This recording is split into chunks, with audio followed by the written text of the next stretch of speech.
రోమిలకు రాసిన పత్రిక 5వ అధ్యాయం. రోమిలకు రాసిన పత్రిక 5వ అధ్యాయం 11వ వచనం. అంతేకాదు అంటే ఏంటిదని అర్థం? ఇంకా ఉంది. షాపింగ్ అయిందా? అవ్వలేదు, ఇంకా ఉంది. ఇంతే నాకు ఉంది, లేదు ఇంకా కొనాలి అంటే దాని అర్థం ఏంటి చెప్పండి? ఇంకా ఉంది. ఎప్పుడు అవుద్ది? అవ్వదు. అది 9ంటికి ఇంటికాడ బయలుదేరి వెళ్ళారు. ఏమై వెళ్ళారంటే ఎట్టయినా 11ంటికల్లా రావాలి. అప్పుడు తిరిగింది 2 కోట్లే మీరు. ఎందుకని? అక్కడ మనకేం నచ్చలా, ఇంకొకటికి పోయారు, నచ్చలా. మీరు వెళ్తుండగా మీకేంటంటే ఏ నచ్చలా, తిరిగి తిరిగి తిరిగి తిరిగి ఎక్కడ ప్రారంభించితురో. ఎందుకని? ఏమైంది మీకు ఆలోచించారా? మీకేమి సంభవించను? యోనా చెప్పండి, నీకు ఏమి సంభవించను? నీకు ఏ పోయే కాలం వచ్చింది? అట్నే నిద్రపోతున్నావు. మనకు చాలా సంభవిస్తాయి. ఇక్కడ ఏం చెప్తున్నాడు? ఇంతే కాదు. ఒక్కసారి గుర్తుపెట్టుకోండి, క్రిస్మస్ చేసే మనం ఒక్కసారి ఈ వాక్యం వింటే మనం దాని జోలికే పోం. రోజు క్రైస్తవులుగా బ్రతుకుతాం, రోజు సిలువ మనల్ని మనం సిలువ వేసుకుంటాం, లోకానికి సిలువ వేయబడతాం. ఏది వ్యర్థంగా ఖర్చు పెట్టాం. ఎందుకంటే అంతేకాదు, ఇక్కడ చూడండి ఏం చెప్పి, అంతేకాదు మన ప్రభువైన యేసుక్రీస్తు ద్వారా మనం దేవుని యందు అతిశయపడుచున్నాం. ఎవరి యందు? దేవుని యందు.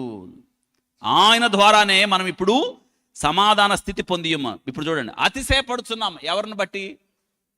అతిశయపడకముందు మనం ఎవరమో తెలుసా? ఈ సమాధానం పొందకముందు మనం ఎవరమో తెలుసా? ఇందులో 4 విషయాలు చెప్పాడు. ఈ 4 విషయాలు మనం ఒప్పుకోవాల్సిందే. యేసుక్రీస్తు లోకానికి రాకపోతే, యేసుక్రీస్తు ప్రభువారు మానవ శరీరాన్ని ధరించకపోతే ఈ స్థితి మనకు వచ్చేది కాదు, ఈ అతిశయం మనకు వచ్చేది కాదు. అందులో చూసారా, అక్కడ వాక్యంలో రాయబడింది చూడండి, 6వ వచనంలో మనం ఎవరమంటే, 6వ వచనంలో మనం ఇంకనూ బలహీనలం. అండర్లైన్ చేయండి. మనం ఎవరమో చూడండి, మన పేర్లు బలహీనలం.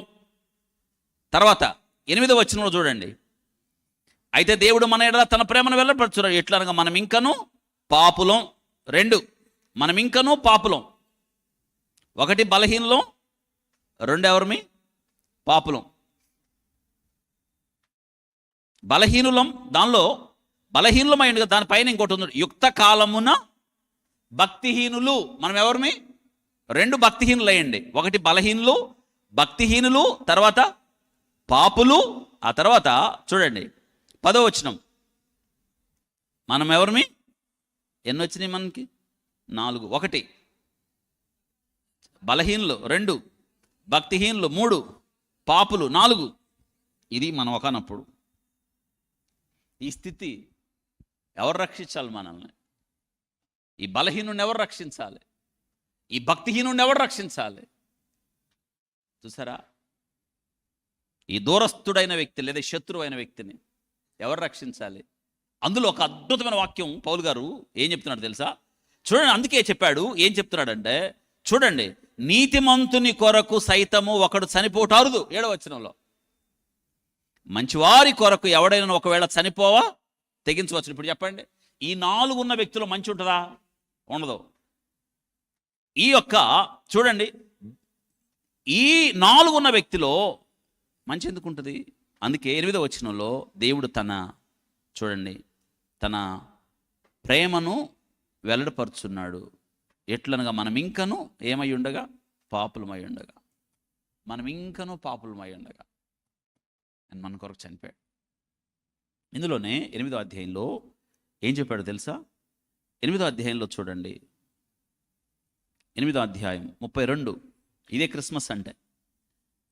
32లో తన సొంత కుమారుని అనుగ్రహించుటకు వెనుతీయక మనందరి కొరకు ఆయన అప్పగించినవాడు. ఆయన అప్పగించేశాడు. అప్పగించినవాడు. ఆయన రాకపోతే ఈ రక్షణ ఉండేది కాదు. యేసుక్రీస్తు ప్రభువారు ఈ లోకానికి ఉదయించిన వేళ క్రిస్మస్ అయితే, ఆయన మరణాన్ని గెలిచి తిరిగి లేచిన వేళ ఆయన సమాధానాన్ని ఇచ్చాడు. ఇదే యేసుక్రీస్తు యొక్క జీవితం సమాధితో ముగిలేదు. సమాధిని గెలిచి తిరిగి లేవడం ద్వారా క్రైస్తవునికి నిరీక్షణ వచ్చింది. వర్తమానం ఏం చెప్తుందంటే మనం అతిశయపడాలి. ఎవరి గురించి అంటే ఇదిగో అద్భుతమైనది ఏంటంటే చూడండి, అతిశయం 3:5-8 అధ్యాయం చక్కగా రాయబడింది చూడండి. సొంత కుమారుణ్ణి 4వ వచనంలో 8:4 దేవుడు తన సొంత కుమారుని పాప శరీరాకారముతో పంపి ఆయన శరీరమందు ఏంటంట పాపమునకు. ఇంతకీ ఆ పాపం చేసింది ఎవరు? మనమే కదా. శిక్ష అనిపించింది ఎవరు? దేవుడే. దేవుడే కుమారుడయ్యాడు అంతే. అంటే మనం చేసిన పాపానికి శిక్ష ఎవరు అనుభవించాలి? మనం. కానీ అనుభవించింది ఎవరు?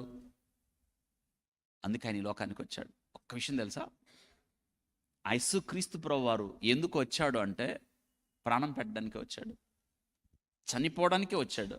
భక్తిహీనుల కొరకు, బలహీనుల కొరకు, దూరస్తుల కొరకు, శత్రువుల కొరకు ఆయన మన కొరకంట ఏమయ్యాడు? ప్రాణం పెట్టాడు. ప్రాణం పెట్టడమే కాదు, మరణాన్ని గెలిచి తిరిగి లేచాడు. మనకు నిరీక్షణ కలిగింది. క్రిస్మస్లో మన నిరీక్షణ ఏంటో తెలుసా? యేసుక్రీస్తు ప్రభువారు నా కొరకు ప్రాణం పెట్టి తిరిగి లేచాడు. ఇది నాకు నిరీక్షణ. అందుకు మనం అతిశయపడుట ఏంటో తెలుసా? ఇదిగో. అంతేకాదు, యేసుక్రీస్తు ద్వారా మనము దేవుని యందు అతిశయపడుచున్నాము. ఆయన ద్వారానే మనము ఇప్పుడు సమాధాన స్థితి పొంది ఉన్నాము. అందుకే ఆయన యెషయా భక్తుడు చెప్పాడు, ఏలయనగా మనకు శిశువు పుట్టెను, మనకి కుమారుడు అనుగ్రహించబడిన భుజముల మీద. అందులో చివరిది సమాధానానికి, సమాధానం ఇవ్వడానికి వచ్చాడు ఆయన. పొందారా? ఆ సమాధానం రావడానికి కారణం ఏంటో తెలుసా? మనం ఇంకను పాపులమై ఉండగా మన కొరకు ఆయన తన ప్రాణాన్ని పెట్టాడు. పాప శరీరాకారముగా ఆయన శరీరంపై మోపబడిన శిక్ష సర్వమానవాళి పాప పరిహారార్థమై తను అప్పగించుకున్న లోక పాపములు మోసుకొని పోవు దేవుని గొర్రెపిల్ల. అందుకే ఆయన మన హృదయంలో సమాధానాన్ని ఇచ్చాడు. ఇప్పుడు మన అతిశయం ఏంటంటే దేవుని బట్టే, ప్రభా నీ వల్లే కదా నాకు ఈ రక్షణ, నీ వల్లే కదా నాకు ఈ సంతోషం, నీ వల్లే కదా నాకు ఈ సమాధానం. అందుకే ప్రభా నేను నిన్ను స్తుతిస్తున్నాను, నేను నిన్ను కీర్తిస్తున్నాను, ఆత్మతో సత్యముతో నేను నిన్ను ఆరాధిస్తున్నాను.